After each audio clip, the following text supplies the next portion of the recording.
Hello, everyone, and welcome back to the Radiant Black podcast. This is a podcast focused on Radiant Black, a comic book series by Kyle Higgins, Marcelo Costa, Becca Carey, and Michael Basuto, as well as the Massiveverse, a shared universe full of amazing superheroes over at Image Comics.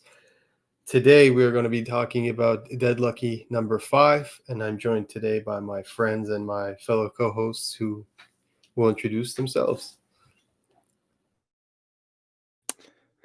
I'm Charlie. I'm doing pretty well today. A little different. We're switching to the webcams. Kind of have the video going. So yeah, it's nice. We got an amazing issue today. Can't wait to talk about that with you guys. Yeah, just been trying to weather all this cold weather up in Canada right now. Yesterday I was telling these guys it's like minus 35 for me. I think it's similar for them today. So it's just been brutal, and that's Celsius too. So yeah, no, it's been just absolutely killer. So yeah, just fighting through that, and yeah, can't wait to talk about this one. How are you guys doing? I'm doing good. Like you said, just trying to stay warm. It's been really cold these last couple of days. Hopefully it gets a little better next week. So I haven't been leaving the house, but guess what? That gives us more time to read. And like you said, we're talking about Dead Lucky number 5 today. A little late, but I'm excited to talk about it. How about you, Matt? Hey, yeah, that's right. Radiant Matt here, the man in many hats. Excited to chat again on the RBP right here. The first one to call it RBP. Get that trending. No, don't have to. Don't do anything. But yeah, I've actually got, for those watching on video, I've got my old glasses, actually. My lenses are so thick, I have to send them to, like, Germany. And it's like Legend of Zelda shit when they're trying to make the big Goron sword. And, like, they try to do it in-house. And I think my glasses guy lost like probably $500 trying to get them in there, and like it fucked up, so I had to send them over. And this guy's a real hero. Literally, I saw him at HalCon dressed as Superman. I wasn't sure either that was him, but I confirmed later because you can't be like. It's a weird thing to ask. Like, were you dressed as Superman? Like, you have to pick your moments. But yeah, no, doing pretty good. Dead Lucky is heating up too, so I'm excited to talk about this issue. We've kind of postponed it a bit. We're a bit behind. The Massiveverse keeps expanding, guys. It's not just you guys struggling to read it. It's tough to keep notes and releasing podcasts, editing. Bash does a ton of work editing these. Editing is, anyone who's ever edited a podcast knows that it's about as fun as like falling into like a haystack that's all needles. Like, it sucks. So kudos to him, and we got some good stuff to talk about after a few announcements. So yeah. Oh yeah, totally. And thank you. Yeah, everyone does such a great job with the pod, helping out graphics, everything. It's been such a fun journey. Start 2023 off big, obviously, with some great videos. If you haven't seen, we interviewed co-creator and writer Matt Groom of Infernal Girl Red, so check that out. It's on YouTube, Podbean, everywhere. Lots of fun. Talk about some cool tidbits, some teases here and there. Very exciting stuff. And we got to read Infernal Girl Red. It was fantastic, so we highly recommend it. As a matter of fact, perfect segue, because we did a giveaway earlier, giveaway for 3 copies of Infernal Girl Red number 1 to 3 different winners. And I just wanted to say congratulations to John Lyndon B, aka John. I don't want to butcher anyone's name, so I'm just gonna say your usernames. Hey, congratulations! What a username, Booty Tyrant, aka Steve. I love that. Gotta love it. And yeah, a fellow friend and patron of the podcast, Joe Gennaro, who has an amazing show. Yeah, Joe, who actually interviewed us recently, so check that out over at his show. Joe the Man Show. No, I'm just kidding. That's not what it's called. But check it out. The Multiverse, the Multiverse over at the Geek Alliance, Ultimate Alliance. They do several podcasts. They talk about several incredible things. I know they recently did an episode talking about Last of Us episode 3 and how it's one of the most beautiful episodes of television they've seen. I haven't seen it yet, so no spoilers, please. But I look forward to it. Yeah, I can't wait. I haven't played the game. I love it because you're watching it fresh. Yeah. That's why I was so excited for it too. Like I've just heard how great the story is and stuff, and I've heard they changed some things, but no, it's been great so far. Yeah. I'm all for it because I saw that Offram was on Kimmel saying that he used to play Banjo-Kazooie but he didn't want to become addicted to video games. He was so crazy. He's like, I lost 2 weeks of my life just playing that. I can just totally imagine that. He was MVP last episode. I'm just gotta say. Oh yeah, apparently it was amazing. So yeah, Last of Us, you can't beat Pedro Pascal. Like, he's successful in anything, and then this took a bit of a detour, but yeah, it's one of the most acknowledged and well critically acclaimed episodes of TV in recent memory. So that's pretty sweet. And we did have fun on Walk Through the Multiverse. Who knows what opinions were spouted on that? So that's our little that's our little tease. Yeah, check out Joe's show over at A Walk Through the Multiverse and everything they do at the Geek Ultimate Alliance. They do fantastic stuff. And speaking of, actually, we got a comment from a fellow member of the community and someone who is actually a part of the Geek Ultimate Alliance. And they've said some really cool things recently. The first thing they said is based off our discussion from the last episode. So Fanboy Clay, we've talked about him before. He's an amazing member of the community, as well as someone who's part of the Geek Ultimate Alliance podcast, right? Yep, he is. Many shows. I know he's been dropping off a little bit. He had to slow down a little bit. He just had a new kid, his first child. So congrats on that. Congratulations. I saw the photo. You had to be quiet while reading Inferno Red. A little bit of added responsibility there, but congratulations. And he's also a podcast producer. So if you need podcast work, you know who to contact. You don't want to do that stupid editing that Matt was talking about there. Clay, Clay's your guy. Fantastic. So he sent us a really nice comment, actually. So he said, listening to episode 42 at work and wanting to share some thoughts on the first subject of discussion. I was going to ask how you guys feel in regards to the continuity of things, but you guys answered it very quickly. I agree that other Radiants are important to the Radiant Black story, but only to a degree what Higgins makes them. I'm all for each Radiant only getting 4 to 6 issues each volume, as their stories do or do not connect to the greater RB story. The reason I say this is because I do not want the Massiveverse to end up like DC or Marvel in regard to picking up series that either no one is calling for or no one is reading. Not saying red, pink, or yellow are characters that no one wants to read. Take even, for example, a big book like Justice League or Avengers. These titles drop in quality because they have to be relevant to almost everyone that is in the roster. That can hurt a book like Radiant Red or Radiant Pink. Getting a glimpse inside their lives involving the Radiants is a better trade than causing readers to invest in an 5+ ongoings.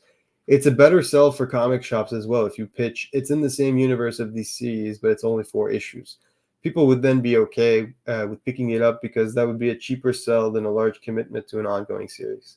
Enjoying the episodes so far and love listening to your discussions. Stay radiant, Clay.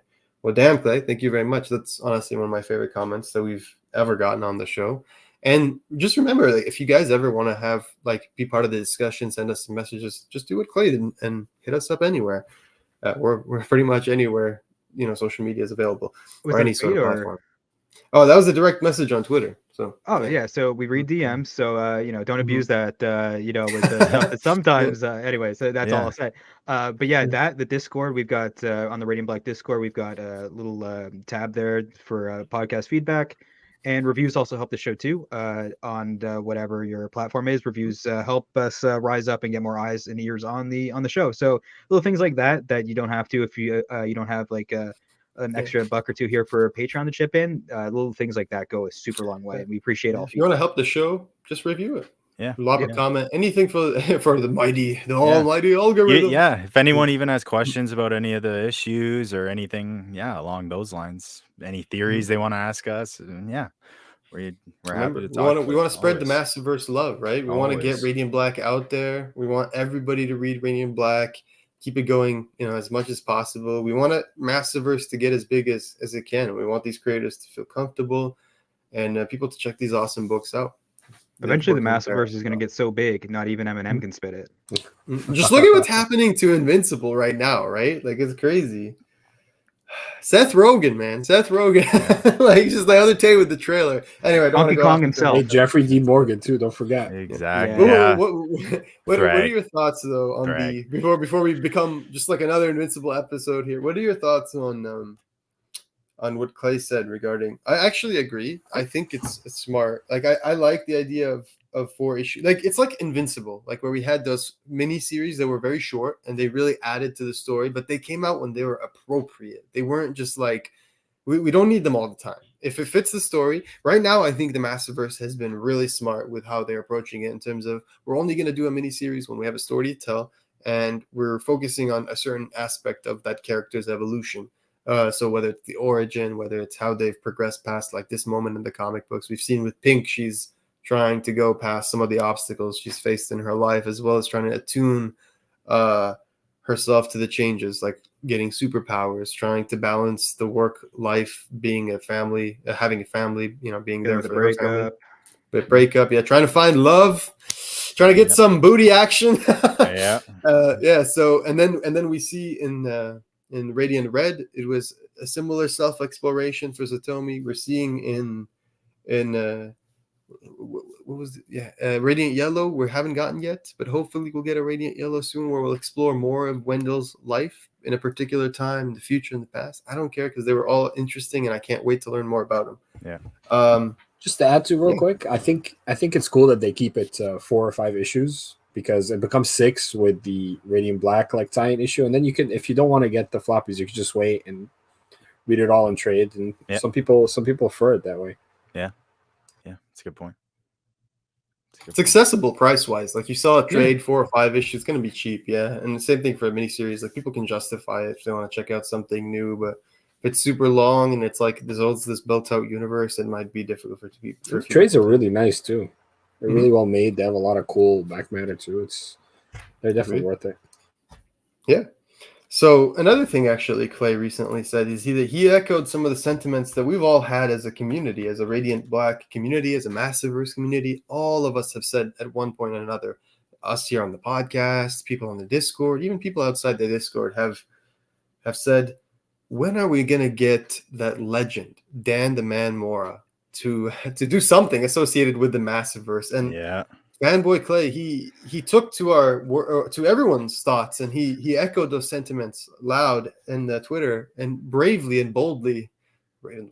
He tagged all the creators associated. He tagged Kyle, he tagged Misty, he tagged Melissa, he tagged Megan, he tagged Matt Groom, tagged us, he tagged Massiveverse Central, and he's like, so when is Dan Mora going to join the Massiveverse? And he quote tweeted this almost illegally good 1 hour sketch that Dan Mora did for Play Renegade live stream. And it's just like, how do you do that in an hour? Like, that's like, dude, that is like cheat codes. That was crazy. Like, you guys know GTA when you like do the cheat codes and shit falls out of the sky? That's like what Dan Mora did. Yeah. Just just unfair too. And I know Clay too, like he doesn't like he was actually the first person I heard like Dan Mora about. Like, he was like starting Power Rangers and stuff. Like, he was always big on Dan Mora, and then when he came to DC and I was able to see his work, now everyone freaking talks about the guy. So he's everywhere. Dude, I didn't know not just Wonder Woman. I didn't know. It was like, I've told him like maybe for 3 years now, I'm like, dude, Dan Mora. Like, since Once in Future, like, did Dan Mora. That's what made me a fan. Once in Future, the art on Once in Future was so good, and then World's Finest came out, and I was like, oh, this guy's for real. It would be, and I think we mentioned it. Maybe Michael, if we can get him on, and he was like, yeah, they're trying to get on a lot of people all the time, but. And it's addressed here, so we got some replies from Team Massiveverse. Here's what some of the replies were. So I'm trying to see why I can't see all the. Okay, wait. So obviously, some of these are funny, so brace yourself. So, oh wait, man, Twitter is weird. Okay, so what the fuck? Okay, so Ryan replied, he's fine. That's it.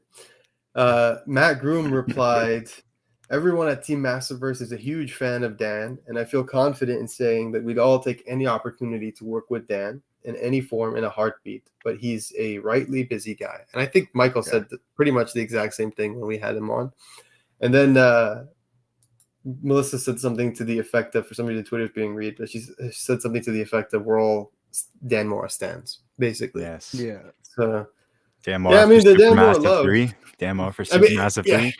Yeah, it's one thing when your fans gush, but like when the creators are all gushing too, when they're all just like, yeah, we need you here, you're that good. Like, he really is, man. We'll get Dan Mora hopefully on. He's that guy. He is that guy for sure. Actually, but before we get into the issue too, I want to get a little show and tell here. This thing came in today. Oh, that's Nice cool. little for the Oh, listeners, man. little treat for Let's the go. viewers. Let's Yeah, that Inferno Girl go. red shirt. Yeah, it's got the Why are you lying? Inferno That's just an apron with a red on the bikini back. woman. Let's Freaking go. amazing. But yeah, no, it's good.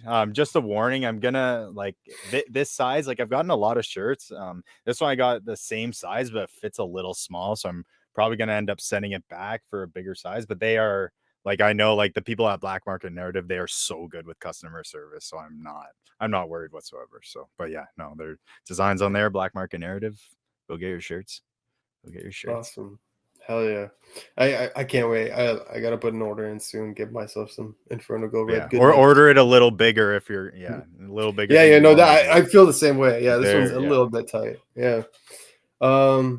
So yeah, I think so far that's pretty much everything. In terms of news, we're getting close to the release to the pre-order FOC, sorry, the final order cutoff date for No One. No One releases. So what is No One? No One is the new comic book series coming out in the Massiveverse by Kyle Higgins, Brian Buccellato, Geraldo Borges, and Hassan Otsman El Tau is lettering this one. So I think Becca Carey won't be lettering this one. So that's good. I guess that's a relief for her. She's been working on so many titles. Yeah. So yeah, 10 months ago, the Richard Roe murders, which we've talked to about Richard Roe several times. Check out our Twitter. The Richard Roe murders shocked the city of Pittsburgh. In the month since, the killings have sparked a dangerous political movement, copycat killers, and a mass vigilante who's still determined to hold the powerful accountable. Not a symbol, not a hero. They could be anyone. They're no one. Superstar writers Kyle Higgins and Brian Buccellato and rising star artist Geraldo Borges bring you the oversized first chapter of a true crime superhero drama in its own corner of the Massiveverse. And the story continues in Who Is No One, a monthly companion podcast starring Rachel Leigh Cook and Patton Oswalt, Marvel's MODOK. Yeah, so need I say more? Check that book out. Looks really cool, almost Batman-esque Massiveverse character. Very excited. Final order cutoff should be within the next week or two. Put in the pre-orders. Some really cool covers. You got a Montez variant, a Mark Englert variant, by the way, which is gorgeous. He's doing this like almost like movie classic style movie poster. Yeah, it's really cool, man. Those are the ones that are really grabbed my eye. The Jim Mahfood, of course. Yeah, I love Jim Mahfood. I'm really just curious about the like whole series. I think you said like this is the first one or one of the only ones not lettered by Becca. But also like I think Kyle said himself like it's gonna be a little more disconnected than any of the other Massiveverse books. So I think with a different letterer for sure, it's gonna like I'm just curious how the feel of the book's gonna be. But yeah, can't wait with the podcast and everything. It's gonna be a treat for sure. Yeah, and Hassan is so talented, like prodigy kind, in my opinion. So I'm very excited to see what he brings. And he's actually the Panel X Panel. Isn't he like the creator of Panel X Panel, or like the senior editor or something? He's one of the lead people at Panel X Panel. A great comic book magazine that comes in. It's paid, but if you get the subscription, you can get access to all of them. I highly recommend. There's even articles on Inferno Go Red, Radiant Black, and different editions. It's actually like if you like good comic book articles, good comic book news, and everything, it's some of the best there is. Yeah. So yeah, and the last thing we have here, the last bit of news is not related to No One. This band does have a one in their name. It's Alice with this dope ass Dead Lucky music video, right? That's so it's next on the cool. But out of nowhere, to celebrate the volume, to promote the volume 1 of Dead Lucky releasing in March, we got a really cool music video, the second so far in the Massiveverse. That's how cool this is. It's like it's the second music video in the friggin' Massiveverse. Is we get Alice with an original song about featured like just inspired by and to go as a companion song with Dead Lucky. This is really sweet. Alice, I was just reading their description in the music video, which you can find on Black Market Narrative's YouTube channel. It's really dope, and it says that their influences include range from Pink Floyd, Nine Inch Nails, and even the heavy dark vibes of Tool. So that's a really cool. Those are really cool influences, and the track it's got a really good ambience to it. So definitely give that a look if you like that kind of style, or if you want a companion piece for Dead Lucky. It's really cool. Yeah. Oh, you're muted there, Bash. just saying, like just so cool that they're continuing with the streak Yeah. of like all this awesome stuff. And yeah, really cool song. I was excited to see it. Yeah, we're spoiled. We're just spoiled. Hmm. But yeah, I Wait, so think before we start, Get yeah. Lucky, there's one last thing. I'm sorry. No, It's go the ahead. key issue list we made. We made an awesome key issue list. It has all the key issues of the Massiveverse so far. I know there's a few that are not up to date, but we'll update them soon. I know I missed Suave on Rogue's Hunt #1. It's been updated, but I'm not going to delete the thread and update it again. We'll make a video. Everything will be there. Everything will be good. Very excited for that. All four of us will talk about why all the key issues are key issues and just run through the list. So stay tuned for that. And now, Dead Lucky. Excited for this one. I just want to say right off the bat, I think it was Ali was at least the first person I heard it from, but just seeing that title at the end of last issue, Shift in Power. Oh yeah. Yeah, so that was a good call. So yeah, just right off the bat, I wanted to start with that. Yeah, this was I think we've all kind of said like this might be our favorite. I don't want to speak for everyone, but this is my favorite issue. I think Bash said that as well. Yeah, mine too. But yeah, no, this was freaking amazing. Yeah, really good stuff. Yeah, I mean, what an opening! Picking up right from the end of last issue. Yeah, Max Sands reporting live from the scenes. I love the way they made it look like a TV screen, like the overlay, how they have like the static kind of look of the waves. I thought that was a really nice touch to, immerse you in this. It really feels like they're live and on the scene with all the robots. The robots, the way they're built, and after reading like the first volume of Saga, it changes the way you look at these robots or whatever. But yeah, we got their name. Is this the first reveal of their names? Is the Morobots? No. They revealed that in the first issue, but we did Okay. get the name of the leader, one of the representatives of the faces of Salvation Gang, who's Gust, the person who's talking. Yeah, and then we got to see testimony, or we got to see just like rebuttals from both sides. Jimmy Moss gave his take, saying the city's not broken, but we're tired of standing on the sidelines, and I think that's interesting pitch there. Obviously, they want to gain control of San Francisco. They want to push their agenda, and we're seeing Morrow as just the complete polar opposite. They don't want any authority, especially for a mega corporation, and they're targeting Jimmy Moss specifically, saying this really just benefits him. Yeah, and I'll say here, and I do have to turn in my Massiveverse card on the cover. Until like a reread today, I did pretty much think that was Shift on the cover. Like that's how bad I am. But they do look alike, like other than Very the hair similar. color. Very Yeah, similar. Yeah, almost like they could be, brothers. But anyways, we don't know. But I mean, Shift doesn't even know. do we have Shift's last name? I asked Charlie earlier. I don't think we do, right? Just we don't Guy, have, right? Yeah, and we don't have Marshall's last name either. Two important characters when we don't have their last name. I don't know. Could be interesting. That's all. No, yeah, we pointed that out before. It's very interesting. Yeah, like two very important characters, and we don't have their last names yet. Did you guys talk about how Jimmy looks like on your last episode? I wasn't there. On how he looks like under his skin, like he's involved with the tech. Like when we saw him in the pool, like he's got like the lines under him. Yeah. So he's him and is it Corinne that's with him? Yeah, there was like, a few of her a few of his employees I think also had that technology too. Like there was a couple with that same kind of stuff like on their arms and stuff. Okay, so but no, it's interesting. Yeah, he's definitely some android or something going on. But also, yeah, no, I another touch I did think was pretty interesting too. I don't know if this was intentional, but the whole time like Jimmy Moss getting interviewed about like the city and stuff, like it's very bright and vibrant and everything, and then like when you switch to actually reality, like you go back to BB and her gang, like just how dark all the scenes are, and you go back to reality and how like even when you go back out to like out on the streets, how dark everything is. And yeah, no, I love the switch, and the coloring in this issue was especially good. I know it's always amazing, but no, we'll get to it later on, but there's a few scenes that are just top notch. Also, I don't know if this was intended in the naming of Jimmy Moss, but I did have to Google this. I'm not a Boy Scout, but moss does tend to grow on the north side of the tree. So the moss is always trying to be on top, right? Always trying to be above the cutting edge, right? So I think the name is fitting. And Jimmy, like Jimmy with an eye as well, is interesting. You don't see a lot of that because it's all about Jimmy. It's two eyes because it's all about I don't know. That's probably not intentional. I read too much of this stuff. Bash has been in a university course with me where I don't shut the fuck up. But this time, people at least somewhat choose to listen to me.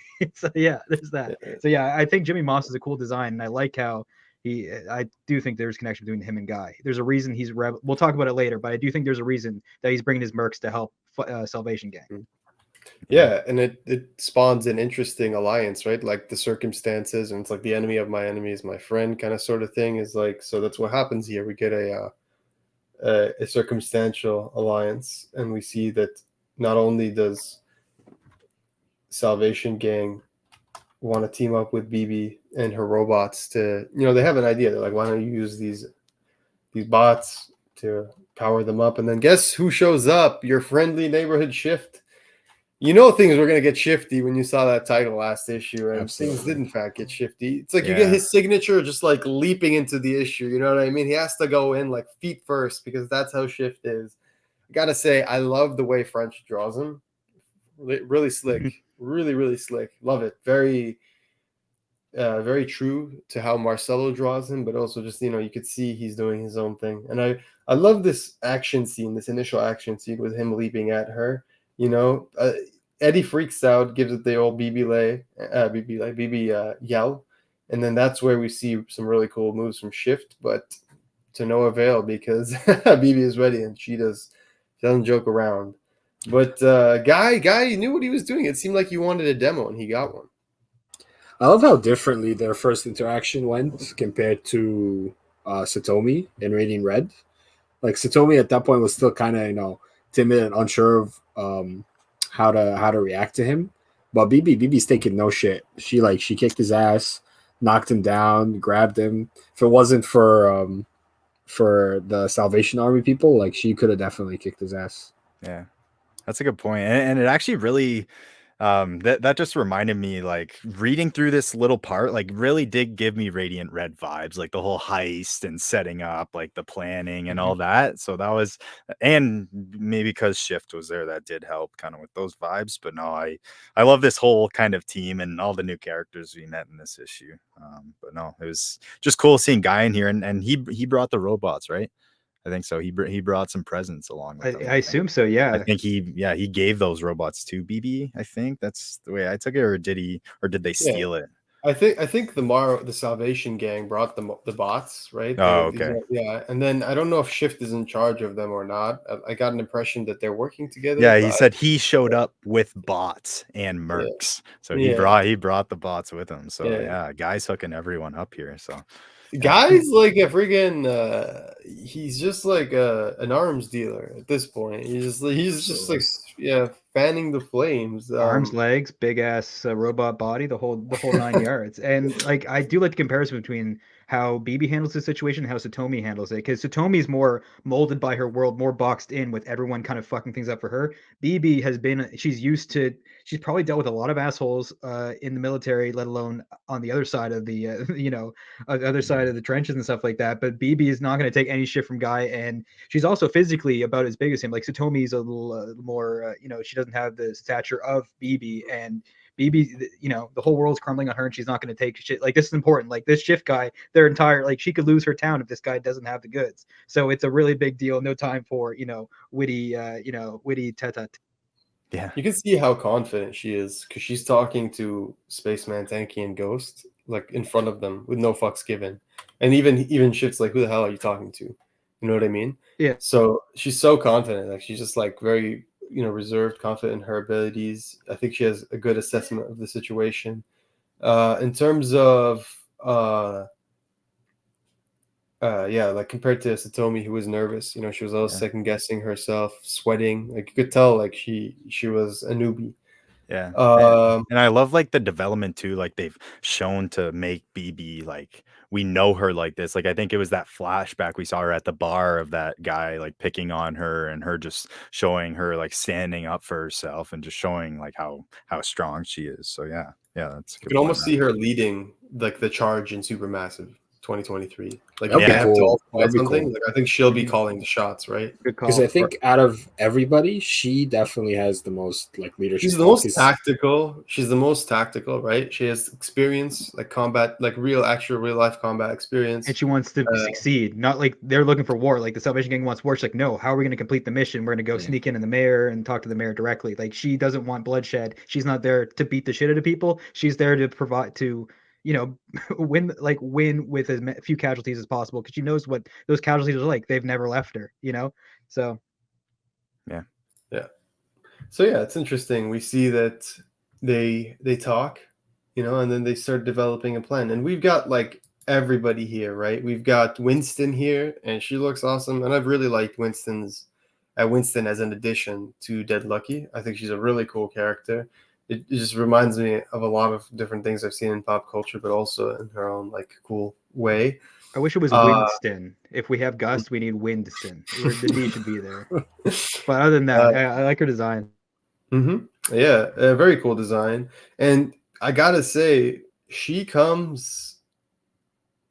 I mean, I was thinking she was gonna be the one that was gonna provide the upgrades for Bibiana, but as we see in the next page, after a brief, momentary, circumstantial alliance is formed, that Eddie comes bearing gifts and not only worry, because it's been teased, but as we see, she gets this awesome blaster that can focus her electricity, almost like a really cool chain gun in a way. So I thought that was awesome, and it looks really like futuristic in tone with the rest of the series. Awesome aesthetics.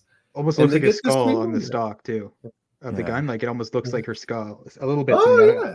Yeah, so I Yeah. really like that. The gun's dope, and it can like focus her powers and stuff like that. So Yeah. it's Such a great idea. I actually went back and just checked if because I think there was a gun on the cover. I think it was for this issue of Spawn, right? Like they were like the Spawn was carrying a gun as well. So, but it was a different. It looked a little different, but no, it was good connection. Yeah, really really cool touch though. And seeing this close up of BB on the page underneath the gun and the gun itself, I gotta give kudos to French. Like this, we say it a lot, but yeah, this is it keeps up with the bar that French has set. Like this is a great issue. I love the faces, I love the models. He's had to draw a lot of cool like different tech and stuff like that, so it can't be easy. And I just like the way this world's been realized. It looks really great. Yeah, and I like this little moment that she has where she tells Susan, like, do you know how in love with you I was and how much I love you now? And almost like he says he feels the same way. So it's a really like sweet moment that I really appreciated and loved in this issue. And then yeah, like you guys said, Mattia continues to fire on all cylinders in terms of colors. And we posted a tweet recently about the newer characters. Spoilers. I mean, if you're this far into the review, I hope it's clear that we're spoiler talking. But there are two new characters who appear in this issue, unnamed, and we posted a picture about them on Twitter saying like, oh my God, can we finally, like, it's been like 3 weeks. Can we talk about how cool these characters are? And of course we tagged Mattia and French because they're doing an amazing job on the art in this book. Yeah, they do look amazing. I went through this a few times just to see if we could find their name, but no, they look We super did badass. actually get their name. I don't know Super if we can badass. divulge their name, right? But we do Yeah, know the name of at we least one do of know them. now. Yeah, we do We'll know have to them vulge now. it. We'll vulge it. It's in the Yeah. vulge. But Sealed in the yeah. It's in vulge. the all right. Yeah, It's in the no, vault. there's something about I guess this universe is just good with helmet designs. Like I don't know. They love playing with helmets. I'll tell you Yeah. that. It's like Halo-esque almost. You And know there's what I mean? something It about reminds me Maria, not Mary, with what's going on later. A lot of this is BB saying what could be her goodbyes, right? It's ready to go off to war. That could be Yeah. the last time she sees Eddie. Mhm. She says goodbye to, she sees her parents, doesn't say goodbye, but she wants to check in on them after we lost the restaurant and everything got like blown up. And, we got a nice goodbye for Maria and a little bit more. Yeah, we're back home with Tony, or back at the outside the restaurant with Tony Yang and Gracie Lopez. The parents. We're saying our goodbyes. Very intimate moment. She gives them the big tight hugs, and they say their words, and almost uncertain of whether they'll see each other again. But then she sends the text, and the funniest, I actually like gagged out loud, like laughing when I read this part of the issue. So you see the text come up right in the lettering, and of course, Bibiana has Maria saved as hot cop on her phone. So I'm just saying. Like That was good. that was really funny. But yeah, she texts hot cop, aka Maria Garcia, and she tells her that can I just see you tonight? There's a lot of tension, including some sexual tension, as you see, because as they meet, they're on the couch talking. There's clearly they care for each other. There's some concern, apprehension because they're about to do something crazy, and that's when it finally happens. We've been talking about it right now for 4 issues now, about how there's been some spark, how they've been teasing it, but it's finally happened. Maria and Bibi have a really nice tender kiss on the couch, and she has a really funny pickup line where she says she hasn't had sex in a long time and she might die tomorrow. The only thing I could think of personally during this whole time was like, are Spaceman tanking and Ghost like watching? Like, Yeah, like, yeah. that's the only thing Yeah. I could think of. Oh, Like, do they she just over- go somewhere? Like, She doesn't care anymore. It's this could be the first orgy in the Massiveverse for all we know. I mean, Oh, really. But I'm just saying, like a good intermission would be like Poker Night at Existence or something, you know? Like Yeah. you just have all of them like playing for a bit and then not. in But my like, headcanon, we're watching this from their perspective, from the ghost perspective, from Tanky and the whole gang. I assume they would look away though, right? Like if you had to, like, out of that is- respect. yeah, Yeah. I mean, exactly. like I Right? said, Poker Night at Existence. That would be my plan. Like robots Yeah. just waiting there. So Yeah, and Melissa isn't only, giving us recipes. We have pickup lines now. So, like, if these pickup lines work, tweet at us, Massiveverse fans. Let us know and take pictures with your future wives and future husbands, and let us know how that worked out for you. Yeah. Although, yeah, I mean, yeah. So, in the next page, we're back on the streets of San Francisco, and I just want to say a fun little homage we see on a board, Twin Peaks. If you're not familiar with the TV Oh, nice show, touch. yeah, fantastic show. So love the homage. This Massiveverse crew clearly appreciates good art, good television, good media in general. So love to see those little mentions. We've Yeah, seen and, that. and Shift's exerting his superpower of knowing when someone just got laid. Basically, you can kind of sense this kind of stuff. Although, like, yeah, a collar's jacket is a good way to tell. But yeah, we get, I guess, the first hickey in the Massiveverse as well. So, like, first appearance, we got to change the list. First appearance. Could that be a tease? Could that be a last name? Corporal Hickey, perhaps, might have been the leader of the platoon when they all. I don't know. We're not cathing this up. But yeah, no. Shift is so good at. No one pisses people off more than Shift. We thought Marshall had the monopoly on this, but Shift is really good at just getting under people's skin and stuff like that, and even mentioning, I'm not going for that joke, and it's a bad joke if I'm not going for it. But anyway. Yeah.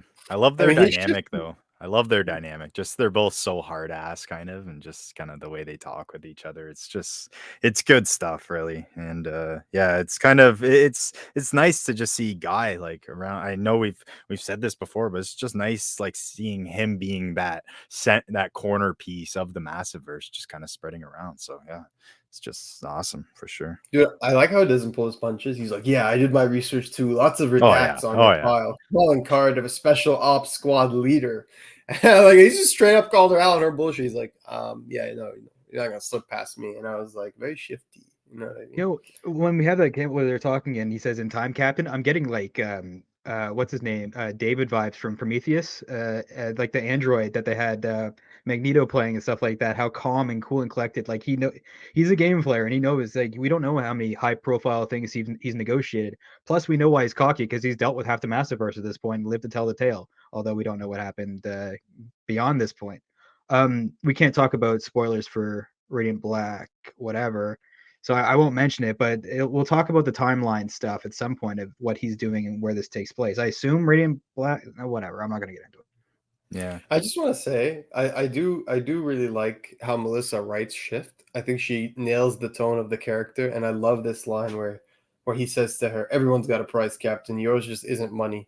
I love that. I love that he's already in a way threatened her, like backhandedly in a way. You know what I mean? Like, and I love that he's like, he's not scared to intimidate. He presses. He's really shifty, motherfucker. He really is. Yeah. So yeah, I really like that. But I do also like that they're thrust into this scenario literally right now on the next page, because as we see the lights black out, the lights are gone, and then there's an explosion, and as we see, Morrow has located them and is trying to apprehend them. So I really like this because the colors are gorgeous on the page. Great art by Carlomagno, very dynamic pages. One of the staples of this series that I find really cool are these like invisible drones. Really cool. Really cool touch. Yeah, I just want to say, like, it's like the Marobots, the dog Marobots are a very nice touch, and I thought that was a very like menacing, just the angle at which they show them rushing in with like the emotion on his face, like they're pissed, they're running at you in the heat of the explosion. Love these action scenes. Yeah. Yeah, really great. And they're real too. They exist in real life right now. We're not too far away from Yeah. having like We're not robot dogs like that. the blanket Yeah. of fiction isn't there. It's real. Also, Yeah. BB looks amazing when she's getting the mask on. I love this. I noticed this in the reread, how it's like it's lit up, but you can see the outline of her mask, like the skull covering her face. Yes. It's one of my favorite transformation sequences and one of my favorite panels from Dead Lucky. I think it was really cool and nice touch.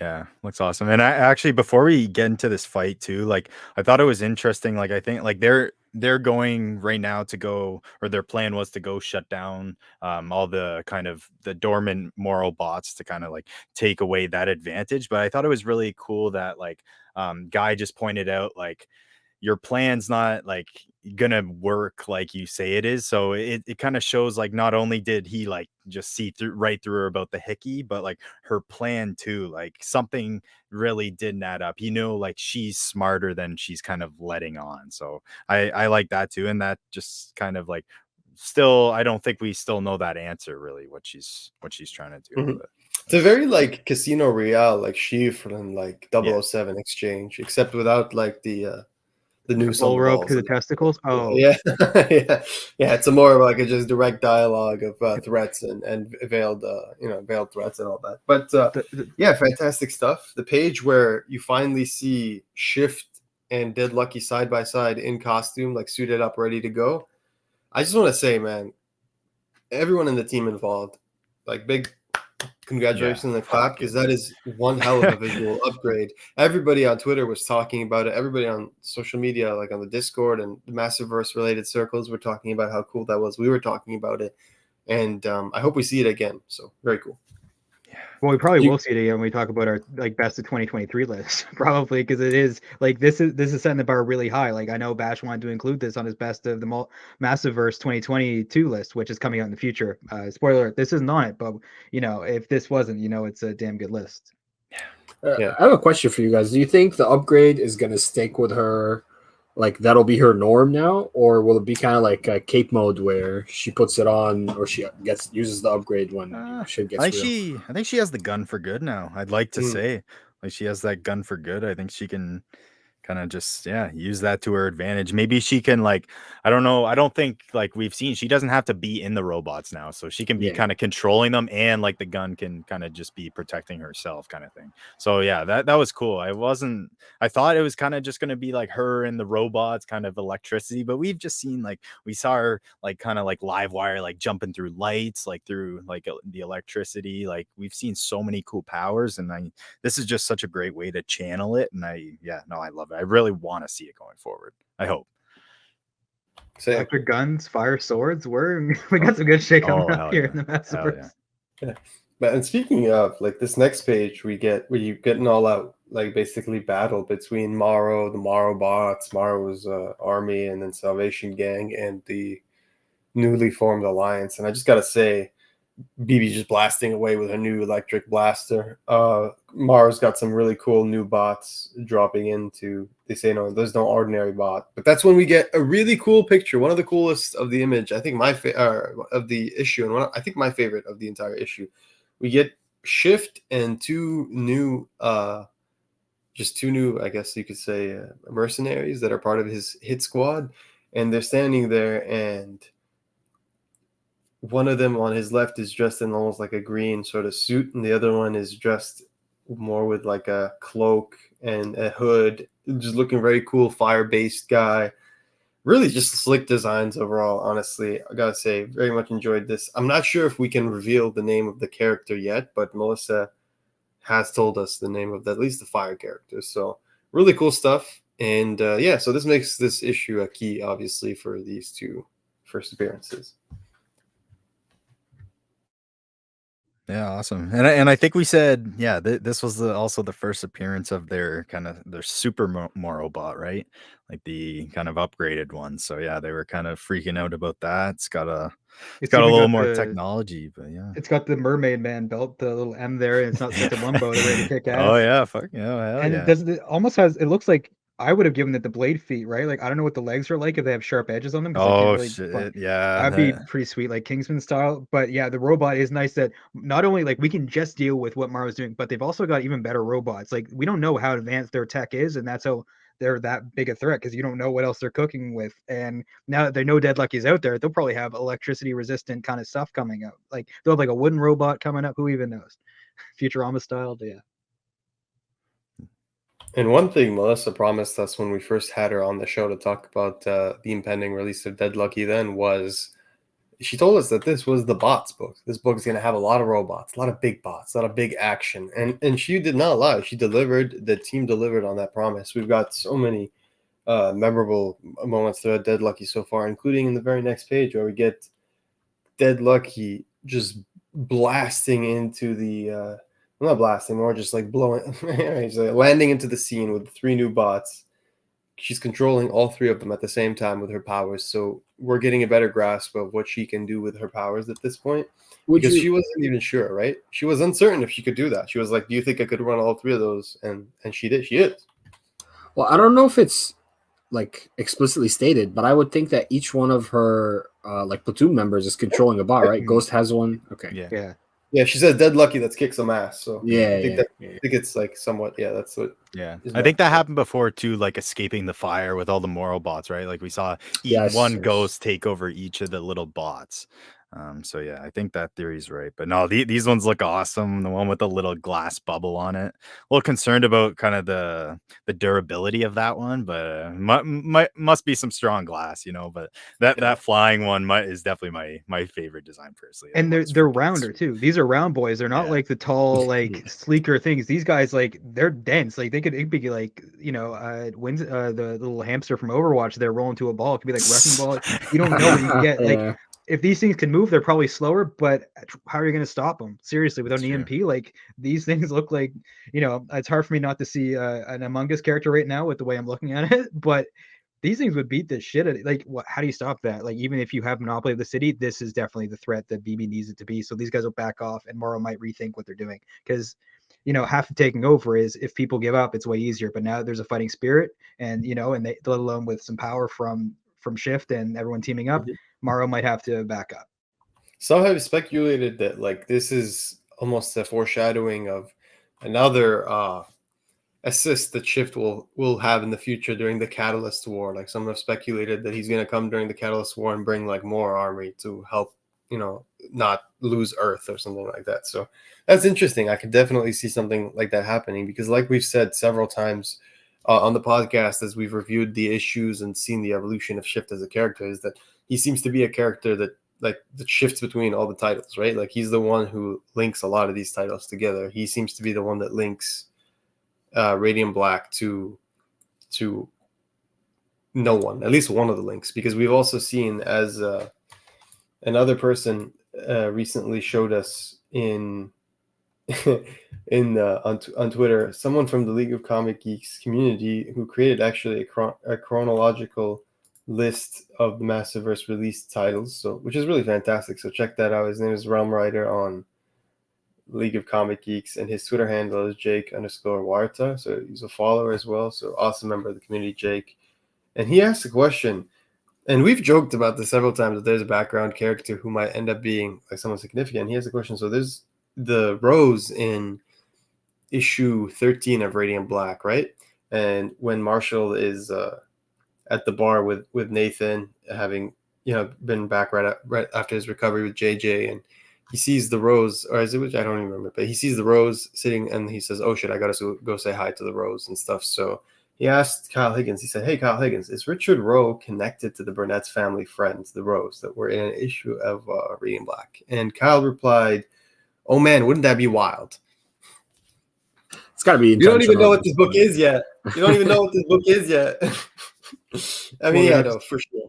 At this point, just called the Rose because they rose to the occasion and paid Nathan's medical bills. They could have something more sinister in mind. And I do like that. I like that kind of seed planting where it's like, oh, it's the Rose where it did flesh out the world where it's like they are funding it. But if it leads to something, they paid for him. Like, and it shows this world of like, in Radiant Black and the Massiveverse as a whole, they show a world where like people aren't getting the support that they need, like financially and stuff like that, how it can be an issue, how, medical bills, we're not talking like healthcare systems and stuff, but I mean, to have to pay for, if you're in a coma, I hope you saved up, that kind of sucks. So it adds more to that like world building as well as the flavor of that story and the appeal of the Massiveverse to me of people who,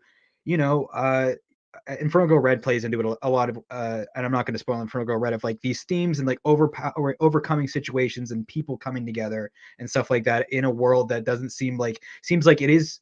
We have a lot of technology, and it's futuristic but not enough, and it's not helping people in all the ways that it can. It's just a lot of people getting rich, whether they're selling robots or taking over a city, whether it's billionaires, making deals with the mayor, and it's not helping the people in the way that it should. It's helping very few people at the top. Well said. And one thing that I want to say about this whole Rose setup is it's pretty cool because it really shows how big the Massiveverse has gotten to where like we've said several times since like issue 3 or 4 they're going to be background characters that are going to make comebacks that are going to be somewhat important to the story, and we've seen it with Mills and Peters in the most recent issue of Radiant Black where they had an important part to play, and who knows, maybe they'll be back in the future. That would be cool. But we also saw here that that's the case, or could be the case, with the Bros. So yeah, we've updated the key apps and the key lists to say that the first appearance of the Bros, cameo, whatever. But also, one thing I want to say is that when we were talking about the list a few episodes ago, some of you have heeded the call of just like creating a list, and people have created some recommended reading lists, including the same person, Realm Rider. And I got to say, a really good list, honestly. Probably my favorite one that's out there right now that's not ours. Pretty accurate, like most accurate one I've seen for the most part. I make a few changes, a few tweaks myself, but yeah, and it's really such an interactive and welcoming part of the community. He's open to people making edits and giving feedback and everything. So it's just nice to see the Radiant Black and the Massiveverse community come together to make these awesome resources to keep the information going and create these awesome guides. I even saw like Michael post on Reddit, like someone was asking, is there like a Massiveverse wiki? And he's like, I think some people on the Radiant Black Discord were working on one, the Radiant Black Podcast Discord. So it's really cool. It's really cool to see that people out there are working on these things. And yeah, get in touch if you want to do something like that. Let's do it. Community, best community. But speaking of, we see back in the war now, or in the battle, we see Shift being sneaky, and he's getting behind some of the pawns and going straight for some of the bigger players in this battle. And he notices Kane relaying some intel. But that's when we see that, honestly, Bibiana's bringing some really good disruption to the fight. The tides are shifting. The tides are shifting. They gotta say, the one-on-one battle between Kane and Shift is so fucking cool. Like, even though we just get like 2 panels of it, I wish it was something we saw more of. We do get some really cool, and we got to be careful here not to accidentally spoil the name, but we do get some really cool panels of the new flame-based character, like brand League of Legends brand style, just like burning everything up around, and just fantastic stuff. I gotta say though, you guys have echoed the sentiment before. We love a good close-up shot. And what do you guys think of that fit? Like that, just that page amidst all the action, we see just the burning and close-up shot of BB's face in mask. And one thing I think all of us like about Radiant Black and their helmets is that their helmets are very emotive. And Dead Lucky is not directly like that, but they managed to convey like her seriousness or her intensity, specifically in this shot right here with the fire in the background and everything. It was great. Similar to the Radiant Black page where he's leaving the warehouse and it's on fire, and it's like very epic stuff. I love the emphasis on her face, just like really showing off how cool that mask is. Fantastic stuff. And the next page is one of my favorite action pages from all of Dead Lucky so far, where she just puts her hand up in the air, like gets all that electric power and just zaps everybody around her. You know what I mean? Just literally, just you can see how much one just Dead Lucky can go against like 100 Marabots or something like that, 1,000 Marabots even. It's fantastic. Yeah. We didn't mention how it takes one to know one when someone's shifty. So Shift was, when he was on the rooftops, he overheard that. It turns out that Gust goes Gust goes wherever the wind blows, apparently, and sold out our guys. And I like that that it's really cool, because like the worst thing you can do is have a small limited resources. It's a Salvation Gang, not a Salvation Army. And he's a hypocrite, right? Yeah, because we had that whole speech at the beginning of the issue where he's just like, oh, all they care about their own profits, and here he cut a deal with Moss. That's how places like Morrow exist, when you have people that are willing to go where they're going to cover their own asses and sell out whoever, and that's how organizations like Morrow manage to grow and expand and get as powerful as they are. Yeah, Mhm. that's true. Also, in a way, I think too, like it kind of went in my head here, like when they said, "Oh, round them all up, even Gus." Oh, especially Gus. Like I was wondering, oh, like were they trying to leave him free? Because like in a way, if you think about like the Salvation Gang is like a very just propaganda thing for Morrow to say, "Oh, we're defending you guys from these people. Like this is why you need us." Like if they're gone, like why do you need all these war bots everywhere? You know what I mean? If there's no one fighting back or something. So I think they're also a tool in a way. Like I think Morrow is definitely using them and doesn't and almost wants them out there in a way, just to keep their defense on. I That's think they an wanted excellent Gus. observation. Yeah, sorry, Yeah, go ahead. it is. Mhm. I think they wanted Gus to cover their tracks. So like, don't like leave Gus or whatever. Like, bring Gus with us so you don't think that we separate Gus or there's like a different thing about Gus, and that like they don't. It covers your tracks really well. If Gus is in the van too, they wouldn't suspect him as easily. Yeah. Yeah. And as expected in a war against robots, robots are expendable and human beings are obviously not. In this case, we see that firsthand because this issue ends with BB surrounded, with her bots surrounded by Mara bots, and the title of the next issue, it says there's no shame in surrender. Very, very interesting title. So it seems things might take a turn in the next issue. We'll have to wait and find out. And of course, we get the crisis hotline at the end of the issue. So if anyone's ever feeling or been affected by the themes in this issue or needs any help and support, please reach out to the resources available to anyone there, or even just us to talk. So there you go. Yeah. And we get rations, of course. One of our favorite things about Dead Lucky is that every issue comes with an installment of new rations or just an amazing, cool recipe from Sandra Wynn, who is Melissa Flores' partner. And I gotta say, she always kills it. I really liked this recipe right here, bobo pudding. It just sounds incredible. Yeah. I like all the names for them. But no, this one especially just looks amazing. Someone's gotta make some of these someday. I haven't seen any pictures of any or anything on Twitter, but no, someone does it. And if someone ends up trying to make one of these, please like tweet us and show us like if you try to make one of these, because and let us know how it turns out, because it looks incredible. Sounds incredible. Yeah. Totally. But yeah, also real quick, like I was thinking at the end when like Dead Lucky's holding up, she says watch your flank, does all the electricity everywhere. I was thinking in a way like that she was gonna take over all the Morrow bots. Like I thought that's what she was doing, but I guess not. Like she was electrocuting. She Pikachu'd him. Yeah, but yeah, at the end she's aiming at the Morrow bots, so I guess they still are against her. But yeah, I guess we'll see. But yeah, no, amazing issue. And this is I think this is like the second or maybe third cliffhanger where BB's just like pinned, like just pinned to the ground, like with just people surrounding her, ready to come just She's mess her pinned up. like a So, dope tweet. Like she's in fuck trouble. yeah. Oh yeah. Yeah, and the Good two stuff. very cool new characters. The streak of Massiveverse characters continues in this issue. We get two new awesome characters. They have really cool designs. One of them does look like tracksuit mafia-y with just like one of those helmets. So I just find that a little bit funny, but I like in a great way.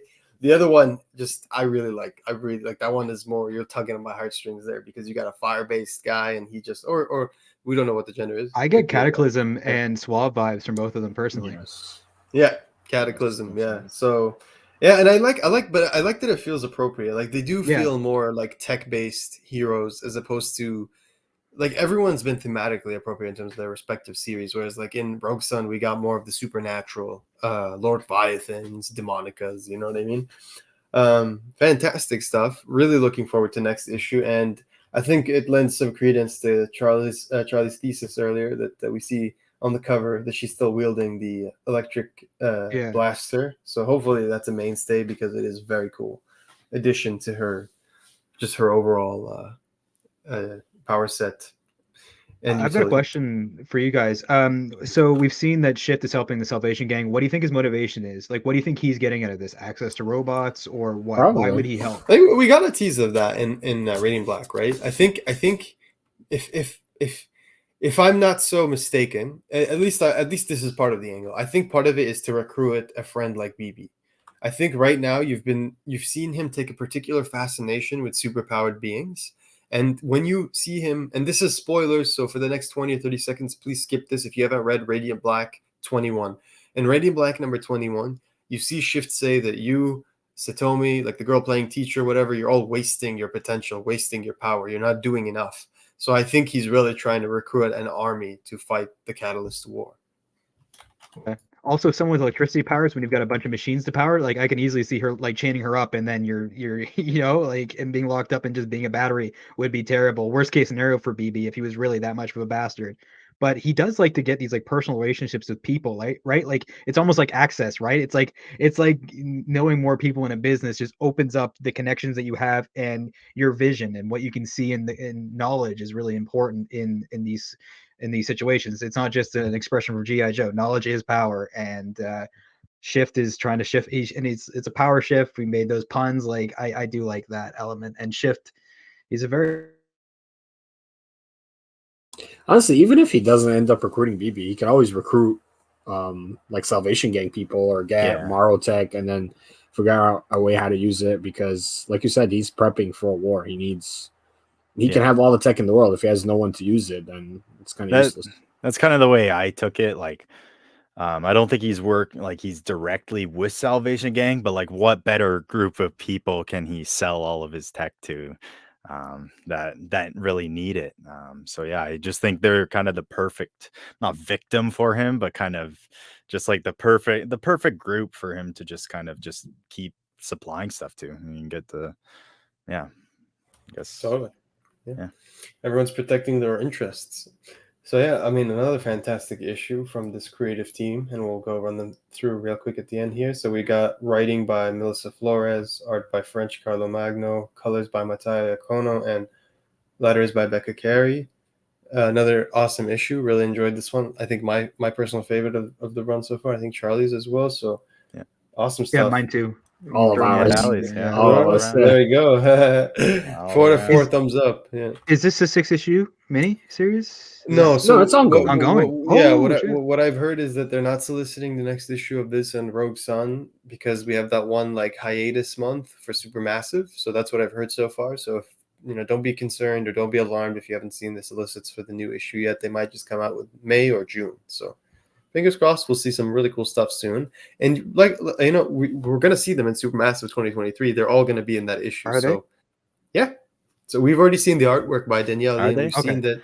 Yeah, we've seen IGR, we've seen BB, IGR, Rogue Sun, and Radiant Black all in the art already. So that we know those four. Matt didn't seem so certain. I don't know. No, I know. Is he like trying to Jedi mind trick us? I don't know. I wasn't sure what was happening there, but because I was like, she's in the artwork, but maybe it wasn't like confirmed. Maybe it was just like promotional art or something. Yeah, but anyway, thank you everyone for joining us. Before we end here, I just want to give a big thank you and shout out to our Patreon supporters. So we've got Patreon. If you want to support our Patreon, the link will be in the description and Linktree and all those associated places. It's a good way to go above and beyond in terms of helping the podcast, but by no means is it necessary at all. We do appreciate everyone who supports us. So thank you specifically to our patrons, Joe Gennaro, to Noah, and to Patrick. We really appreciate your support.